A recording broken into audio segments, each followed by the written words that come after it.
Today I'm going to reveal the 5 most secret and strangest sexual habits of the chosen ones. This isn't theory, but lived reality, a truth most people would never dare admit. Because when it comes to sexuality, spirituality preaches purity, self-control, and abstinence. But no one dares to speak of what really happens when a chosen soul tries to exist in a human body, vibrating at frequencies this world simply cannot withstand. This is the hidden side of the chosen ones, the one buried beneath layers of secrecy. Desires that defy all logic, encounters of a cosmic, rather than physical dimension. Instincts that resonate like ancestral codes deeply embedded in your DNA. If you've ever felt that your sexuality doesn't belong in this world, stay until the end, because what I'm about to reveal could forever change your perception of yourself. Before going any further, click like to reinforce this spiritual frequency. Subscribe if you haven't already, and comment 99 below, because spiritually, the number 99 symbolizes the completion of a powerful cycle. And it's time for you to close yours. First habit, energetic sexual encounters with invisible beings. Have you ever woken up in the middle of the night? Your heart pounding, your skin tingling, but the room was empty. Nobody there. Not a sound, not a touch. Yet you felt as if you'd experienced some intimate and inexplicable encounter. If this has ever happened to you, you're not crazy. You're not imagining things. You are simply experiencing one of the most hidden, misunderstood, and forbidden dimensions of being a chosen one. Many experience energetic sexual encounters with invisible beings, spirits, ancestors, guides, or entities from dimensions where the physical body is insignificant. These experiences defy all human logic. They don't ask permission, they simply arrive, and when they arrive, they leave their mark not on the skin, but deep within the soul. You can remain still, eyes closed, when a wave of presence suddenly fills the room. You feel touched, kissed, embraced, but there is no physical hand. For some, it is a gentle magnetic attraction, like being enveloped in an aura of warmth and ecstasy. For others, it's like an intense, almost overwhelming surge of energy, as if an ancestral force has taken hold of a part of themselves they didn't know existed. These aren't ordinary dreams. They aren't figments of their imagination. They are profound spiritual unions that transcend the boundaries of time, space, and the physical body. It's the spiritual world choosing to merge with you, using your own body as a portal. But here's the secret. No one dares admit it. Not all the entities that seek you have pure intentions. Some come to heal, others to teach, and still others to feed. The chosen ones, endowed with heightened spiritual sensitivity, become magnets for the energies that roam the invisible realms. Your light attracts them, your energy attracts them, and your loneliness makes you vulnerable. That's why these encounters can be wonderful one night and exhausting the next. You might wake up full of energy, brimming with a vitality that will last for days. Or you might feel drained, invaded, as if something had stolen you while you slept. In ancient traditions, this was never a mystery. Shamans, priestesses, and mystics knew that sexual energy is the purest form of life force. And when a person's body is aroused, it sends a signal, an energetic invitation to beings who operate beyond human perception. Some call them spiritual lovers. Others warn against energetic parasites. But the truth is more complex. These encounters are not accidental. They are a reflection of your own inner vibration. They occur when your soul is searching for something, even if your mind doesn't understand what. But here's the danger no one talks about. Unconsciously opening, these portals can lead you into spiritual complications for which you are unprepared. Because every energetic union creates a link, a thread, a trace. And if you don't know how to purify yourself, to free yourself, you risk finding yourself carrying energies that don't belong to you. Energies capable of perverting your desires, your emotions, your very identity. This is the first hidden sexual practice of the chosen, the secret energetic exchanges that occur in the silence of the night with entities that see beyond your body, connecting to your essence. But now, I invite you to pause and ask yourself this question. Have you ever felt a presence touch you in a way that no human being could ever feel? Have you ever woken up with the profound and inexplicable certainty of having been in contact with something from another world? Because what I'm about to reveal to you will be even deeper. The next habit isn't about what visits you at night. It's about an inner force that completely disconnects you from the physical world. And when this happens, you'll begin to understand why most of the chosen ones are trapped in a cycle of silent, involuntary abstinence. Don't move. The following revelation might explain years of confusion you've never dared to speak of. Second habit, silent abstinence imposed by the soul. Have you ever been face to face with someone you deeply desired? You felt the chemistry. The moment was perfect. But suddenly your body froze, not out of fear or shame, but because of something deeper, something whispering from the very core of your being. Not now, not with this person. It's not rejection. This isn't insecurity. It's the silent abstinence imposed by the soul. For the chosen ones, intimacy is never limited to physical contact. It's an energetic fusion, a spiritual union that transcends appearances. And when the energy isn't aligned, when the other's vibration threatens to disrupt your spiritual frequency, your body, without warning, activates a powerful defense mechanism. It goes completely into standby mode. This phenomenon has been misunderstood for centuries. Society has labeled it frigidity, coldness, detachment. But these labels are lies intended for those who live disconnected from energy.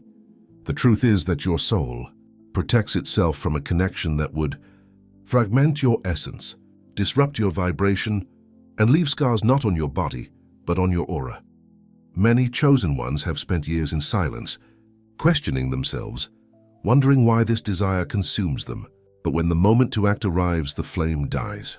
Not for lack of desire, but because the body refuses to betray the soul, and therein lies the mystery that no one dares to unravel. The chosen ones are destined for sacred intimacy, not for superficial or fleeting encounters.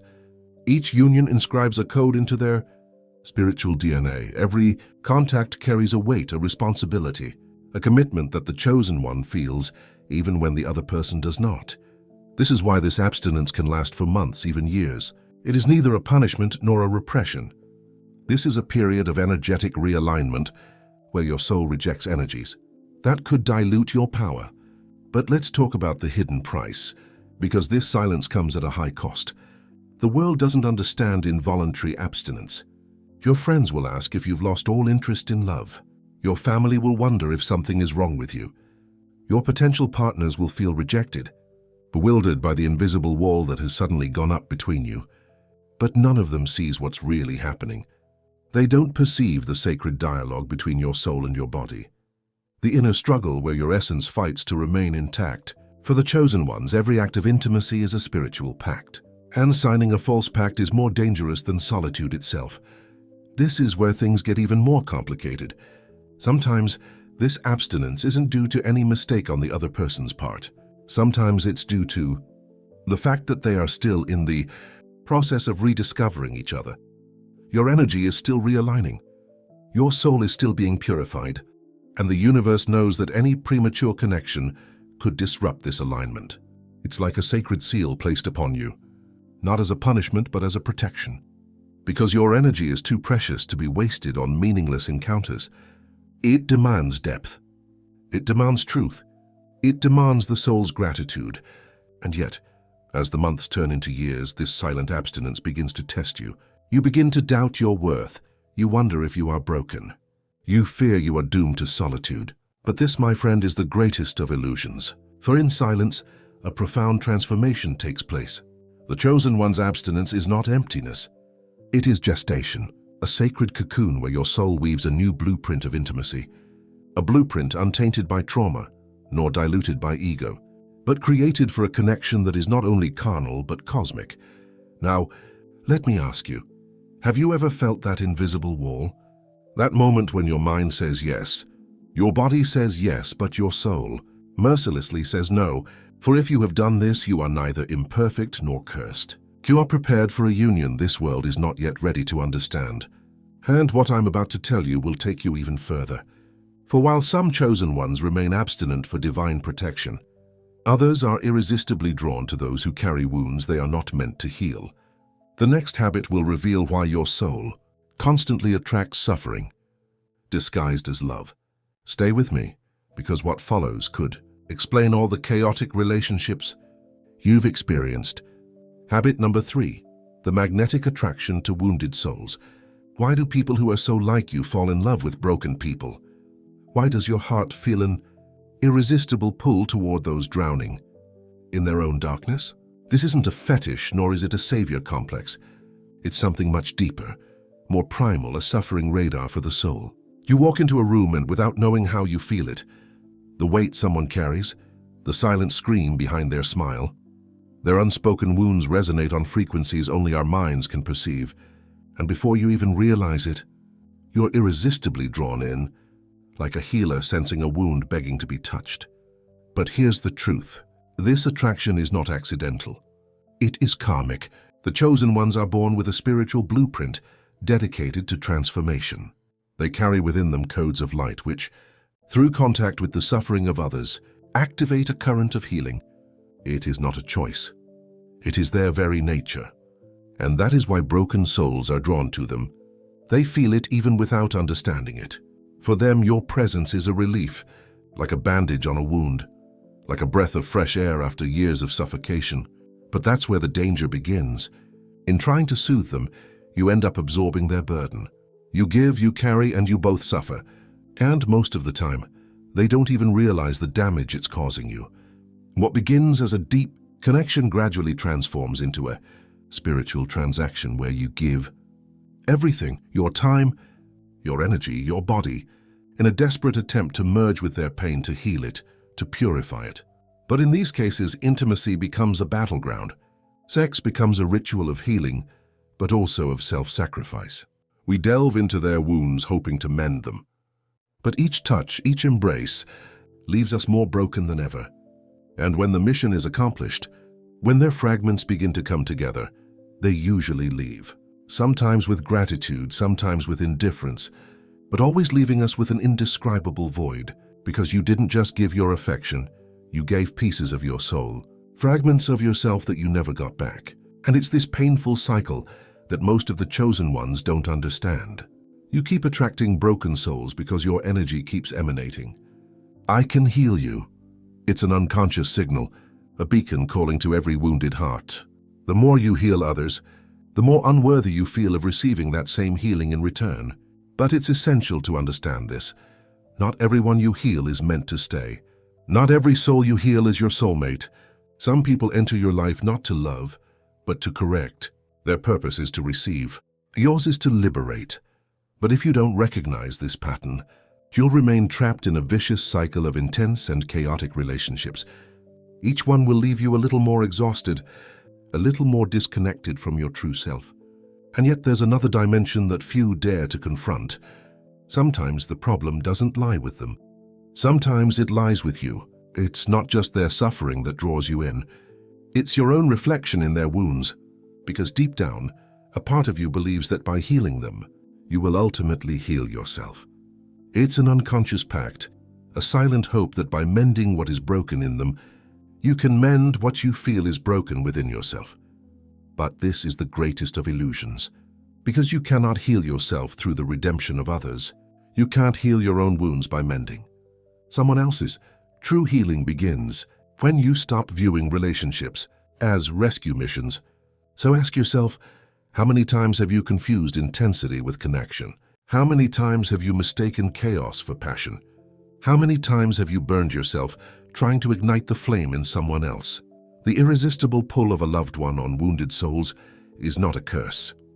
It's a sign of your healing power. But when you abuse that power, you end up sacrificing your own peace. And here's the paradox. This attraction to fragility doesn't always manifest in human relationships. Sometimes it manifests through ancestral rituals, practices where sex becomes a sacred invocation, a ceremony not to heal others, but to awaken latent forces within yourself. And what I am about to reveal is the secret that transforms ordinary intimacy into rituals of energetic transmutation, where the chosen ones cease to be healers for others and become the architects of their own spiritual rebirth. Prepare yourselves, for the practice that follows will open the doors to a dimension of sexuality that modern society is afraid even to name. Fourth habit, sexual rituals as portals for energetic activation. For most, sex is just a moment, an escape, a brief explosion of pleasure limited to the body. But for a select few, sex is not a moment. It is a portal.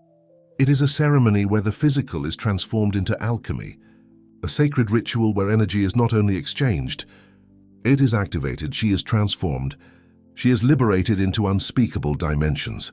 You see, the chosen ones were never meant to experience intimacy as the world experiences it. Every caress, every breath, every orgasm is not just a simple sensation. It is a spellcast. Long before modern society reduced sex to mere entertainment, ancient civilizations understood its true power. The priestesses of the moon, the tantric mystics, the shamans of forgotten tribes, all knew that when a chosen soul unites the sacred feminine and the sacred masculine in conscious union, it does more than simply experience pleasure. It opens portals. Candles are not merely a source of ambience. They are beacons that point to the spiritual world. Crystals are not just beautiful stones. These are frequency amplifiers intentionally placed on the body to channel specific energies. The mantras are whispered not to seduce, but to invoke forces that transcend this reality. During these rituals, the sexual act becomes sacred architecture. Every movement is deliberate. Every rhythm is a language. Every breath is a key that unlocks the depths of the soul. Orgasm, the climax, is not an end. It is the point of ignition, a cosmic explosion where the ego dissolves and the chosen one becomes pure vibration, connected to all that exists. But therein lies the hidden truth. This power is dangerous because opening energetic portals through sexuality is not a game. It is not a passing fad. This should not be approached without respect. Used unconsciously, driven by ego, these portals can attract forces that are not ready to be controlled. You may think you are simply experimenting, but in reality, you risk inviting entities that seek not to heal, but to feed. This is why throughout history, these rituals have only been passed down to those who were prepared, to those who had tamed their shadow selves, to those who understood that sex is not only about taking, but also about giving. In the hands of a conscious and chosen person, sexual energy becomes a tool for manifestation, a weapon of healing, a bridge between worlds. But in the hands of a spiritually fragile person, this ritual becomes a gateway to chaos, where unresolved traumas take hold and where, instead of ascending, the soul finds itself trapped in cycles of addiction, confusion, and energetic entanglements. This is why many chosen beings, even without knowledge of these ancestral practices, naturally feel the need to ritualize intimacy, lighting a candle before union, breathing in unison, visualizing sacred colors, symbols, and geometries during the act of love. These instincts are not a product of chance. They are the memories of a soul reborn, echoes of lives where you were once the guardian of sacred rites. But here is a reality that few dare to confront. The more you become aware of this power, the more you will understand that not everyone is destined to share this sacred space with you. Because every sexual union experienced with this level of awareness creates manifests. It leaves imprints, and if you are careless, you will not only open doors to yourself, but also to others who can enter your space uninvited. This is why the sexuality of the chosen one is not promiscuity, but precision. This is a sacred alignment. It's the deliberate merging of energies that, once balanced, can bring reality to life. So let me ask you, have you ever felt the need to transform intimacy into a ceremony, even when the world urged you to trivialize it? Have you ever felt that for you, sex wasn't simply the sexual act, but a mystical act of creation? This instinct is your call to truth, and it's time to listen to it. But don't think this is the end, for there is an even deeper shadow, a secret that most of the chosen ones conceal even from themselves. It is the truth about forbidden desires, desires that seem to contradict everything you believe in spirituality, desires that involve power, control, surrender, an ancient karmic code seeking release. The next habit will reveal why the more light you radiate, the darker your hidden desires become, and why accepting them could be the key to your true liberation. Fifth habit, buried fetishes that reflect ancient soul memories. The brighter the light, the deeper the shadow. This is a universal law from which no one can escape. And nowhere is this law revealed with such intensity as in your hidden desires. Desires you've been taught to suppress. Desires that don't fit the image of a purely spiritual person. Desires that make you wonder, is there something wrong with me? But I'm going to reveal a truth that no one else will dare to speak. These fetishes you conceal, these fantasies of domination, submission, control, and symbolic humiliation are not perversions. They are echoes of your soul's ancestral history. Every life you have lived, every role you have played, every vow of chastity, every experience of oppression or power, all of this has left its mark. Marks that resurface today through desires the world cannot comprehend. Many chosen ones carry within them the karmic memory of past lives, where their power was usurped or defied. Some were priests who had taken a vow of eternal abstinence, imprisoning their primal energy under the yoke of guilt. Others were rulers, warriors, or even tyrants who abused their power and must now contend with this dynamic. And here's what happens.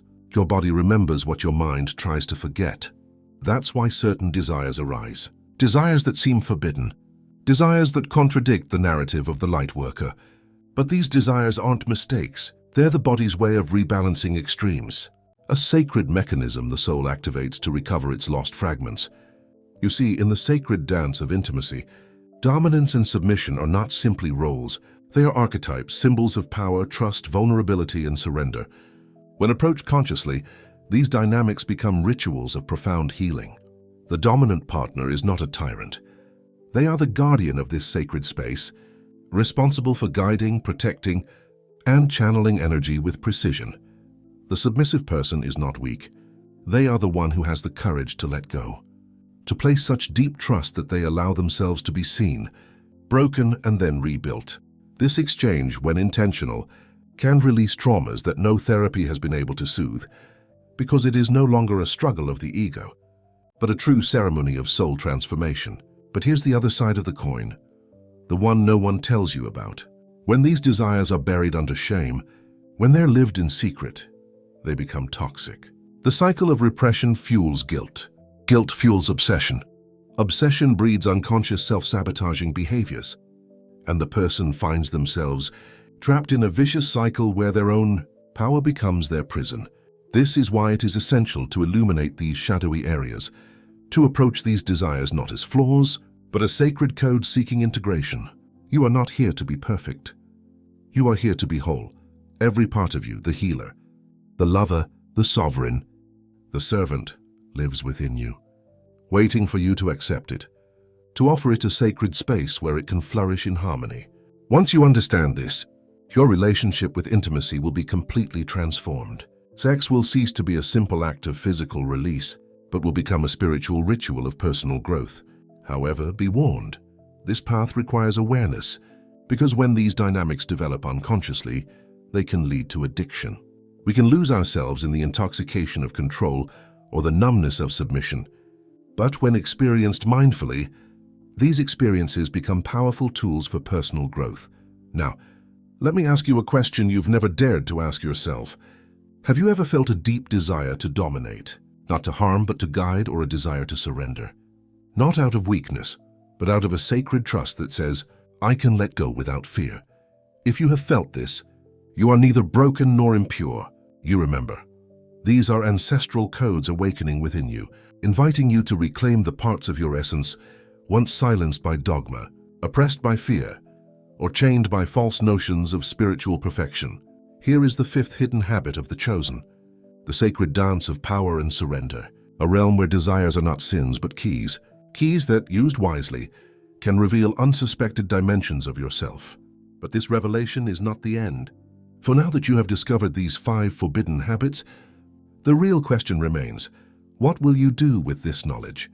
In the final moments of this video, I will reveal a truth that will forever change the way you live. A truth that will transform your shadows hang over your greatest source of power. Stay with me, for the most important revelation is yet to come. The world likes to portray the chosen as pure and unattainable beings, floating above human desires, indifferent to earthly instincts.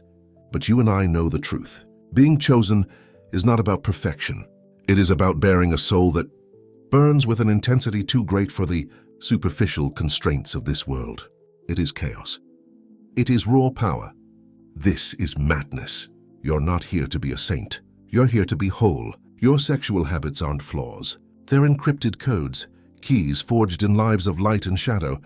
They're maps that lead you back to the parts of yourself you've been taught to bury. And only when you stop fearing your desires, only when you firmly assert yourself by saying, "This too is sacred," will you unleash the full power of who you were born to be. Don't let society's ignorance corrupt your essence. Don't let anyone's narrow-mindedness stifle your infinite soul. You were never meant to conform to a narrative that was never written for you. You came here to rewrite it. Now I invite you to write in the comments, "I am ready to embrace my true nature." Let this be your declaration. Let this be the vibration that says to the universe, "I will no longer hide." For this video is not entertainment. It is a spiritual initiation. It is a mirror that shows you what you have always felt, but never dared to name. And if you are still here, it is because your soul recognizes this calling. The time for hiding is over. The time for silence is over. The time to extinguish your flame is over. You are neither broken nor impure nor lost. You are chosen. And now you are free. Go, but remember, the world doesn't know what happens when a chosen one returns to their shadow.